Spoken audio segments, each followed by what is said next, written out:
मन में ठंडक आ जाती है। शरीर का भोजन अन्न है, मन का भोजन ये ब्रह्म ज्ञान है। जब वो सुना तो उसके मन में बड़ा ठंडक आया, तो फिर वो क्या करे, समय निकाल कर रोज सत्संग आने लगा, रोज सत्संग आने लगा, रोज आने लगा। आते आते गुरु के वचनों को सुनते सुनते उसका दोनों बाप बेटे का मन कैसे बदलने लगा, परिवर्तन होने लगा, कैसे वो धीरे धीरे चोरी भी छोड़ दी। अब वो सत्संग आने लगे, जो चोरी वोरी किए थे कैसे काम करने लगे, अपना उसी पैसे से अपना व्यवसाय करने लगे तो छोटा मोटा ही तो व्यवसाय होगा, अपना कर रहे थे, सत्संग आने लगे, दोनों का जीवन बनने लगा। तो सब लोग बताते थे अपना अनुभव कि आज मैंने गुरु का सत्संग रखा अपने घर पे तो मुझे अति इंद्रिय आनंद मिला, मुझे बहुत अच्छा लगा, मेरे मन को बहुत ठंडक मिली।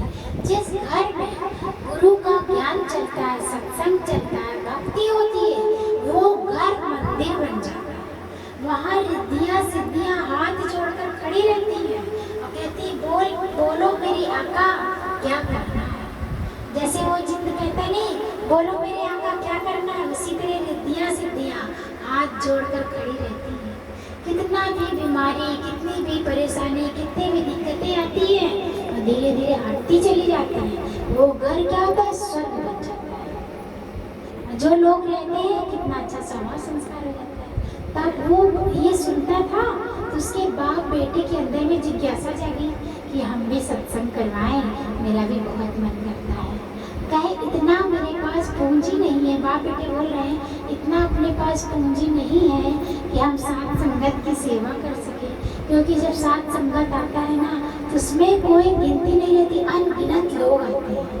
तब ये सोच के बाप बेटे अपने मन में क्या सोचे, कहे चलो एक बार बड़ी चोरी करते हैं गुरु के सत्संग करवाने के लिए, ये साथ संगत को बुलाने के लिए।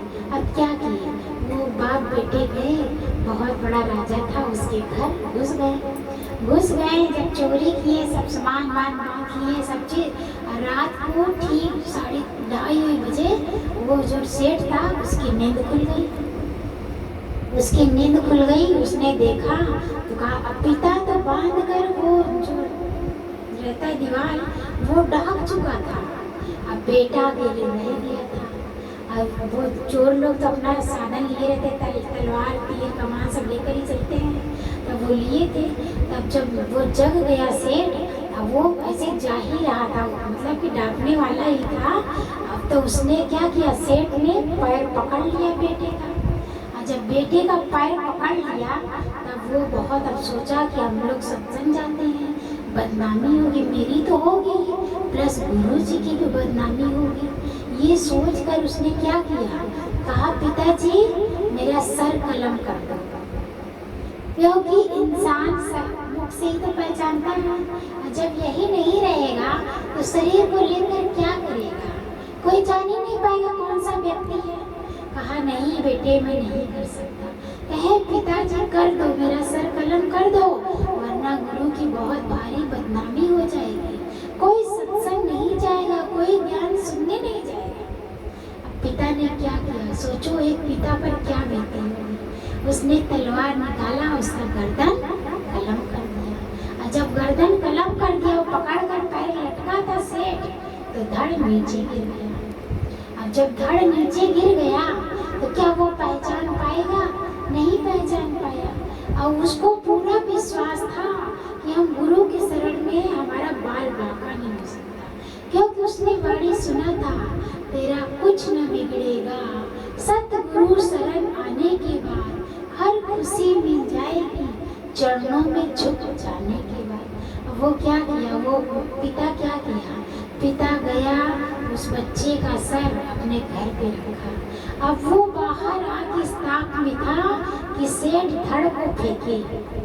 अब कुछ देर बाद सेठ पहचान ही नहीं पाया, तो जो धड़ था उसको गया चौराहे के एकदम किनारे फेंक कर चला आया। जब फेंक कर चला आया तो पिता तो निगरानी में था ही, उस धड़ को ले आया अपने घर, धड़ को ले आया, इसे रखा और उसी में सर को लगा दिया, लगा कर एकदम चिपका कर लगा दिया, लगा कर एक सफेद कपड़े से ओढ़ा दिया। अब ओढ़ा दिया। बेटा पहले ही बोला था कि पिताजी जिस चीज के लिए हमने बलिदान किया है वो चीज आप करवाओगे, मैं रहूं ना रहूं, आप सत्संग करवाओगे, साथ संगत को बुलाओगे।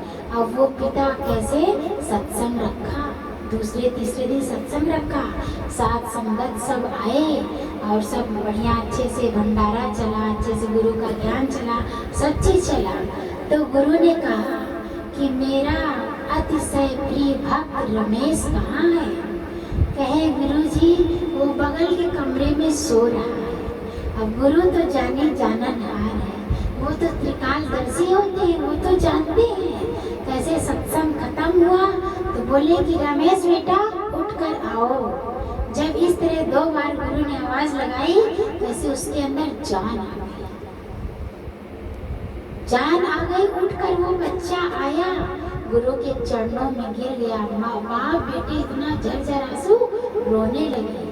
तभी से कहे 100 को शिव करने की ताकत है। एक गुरु में ताकत है कि अगर समय से पहले आपका शरीर शांत हो गया है तो उसने वो जान फूंक सकता है, क्योंकि उसके बच्चे का और उसके पिता का गुरु के प्रति अंधी श्रद्धा, अटूट विश्वास, अथाह प्रेम था, इसलिए उसको जीवन दान मिला।